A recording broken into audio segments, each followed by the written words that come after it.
Hi friends, welcome back to job కోసం చూడు channel. Friends, ఎవరైతే మన ఛానల్ని ఇంకా సబ్స్క్రైబ్ అయితే చేసుకోలేదో సబ్స్క్రైబ్ అయితే చేసుకోండి.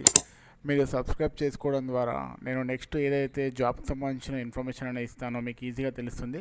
అంతేకాకుండా పక్కనే ఉన్న గంట సింబల్ పైన క్లిక్ చేయడం ద్వారా నేను ఏదైతే నెక్స్ట్ వీడియో అనేది పెడతానో దానికి సంబంధించిన నోటిఫికేషన్ అనేది మీకు వస్తుంది. ఓకేనా? ఈరోజు మన టాపిక్ ఏంటంటే మనకు రైల్వేలో 9,000 ఉద్యోగాలకు నోటిఫికేషన్ అనేది వచ్చింది. ఓకేనా? 9,000 ఉద్యోగాలు అంటే దీనికి సంబంధించిన క్వాలిఫికేషన్ ఏంటి, ఓకేనా, ఎలా ఉంటుంది, దీనికి సంబంధించిన పూర్తి ఇన్ఫర్మేషన్ ఈ వీడియో చూద్దాం. ఈ వీడియో అనేది మీరు స్కిప్ చేయకుండా చూడండి. ఓకేనా ఫ్రెండ్స్, మనకి 9,000 ఉద్యోగాలకు మార్చి 9, 2024 నాడు స్టార్ట్ అవుతుంది అప్లికేషన్స్ అనేది ఆన్లైన్లో. లాస్ట్ డేట్ వచ్చేసి మనకు 8/4/2024 రోజు మనకు ఈ అప్లికేషన్ అనేది ఎండ్ అవుతుంది. ఓకేనా? Government of India ministry of railway recruitment board RRB నుంచి మనకు నోటిఫికేషన్ అయితే వచ్చింది. Recruitment of technicians. ఓకేనా? టెక్నీషియన్స్కి నోటిఫికేషన్ అనేది ఇచ్చారు.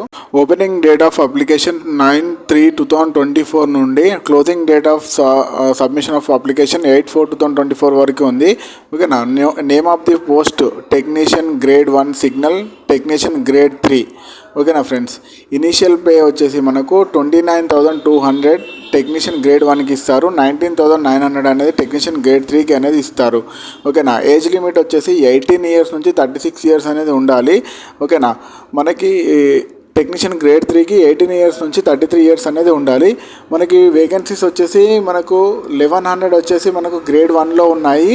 గ్రేడ్ 3లో 7,900, టోటల్గా 9,000 వేకెన్సీస్ అయితే మనకి ఉన్నాయి. మనకి ఆన్లైన్ అప్లికేషన్ వచ్చేసి మనకు 500 రూపీస్ అనేది ఓసీ బీసీ వాళ్ళకన్నా ఉంటుంది. ఎస్సీ ఎస్టీ ఎక్సర్వీస్ మనకి 250 రూపీస్ అనేది ఉంటుంది. ఇది మనకి పూర్తిగా ఇందులో 500 నుంచి 400 రిఫండ్ అనేది వస్తుంది. 250లో నుంచి 250 రూపీస్ కూడా వీళ్ళకు రిఫండ్ అనేది ఇస్తారు. అది ఎప్పుడు ఇస్తారంటే only candidates who attend CBT will get a refund of their examination fee as mentioned above. ఓకేనా? ఎవరైతే కంప్యూటర్ ఎగ్జామ్ అనేది రాస్తారో వారికి మాత్రమే ఉంటుంది. ఈ వీడియో నచ్చినట్లయితే లైక్ చేయండి.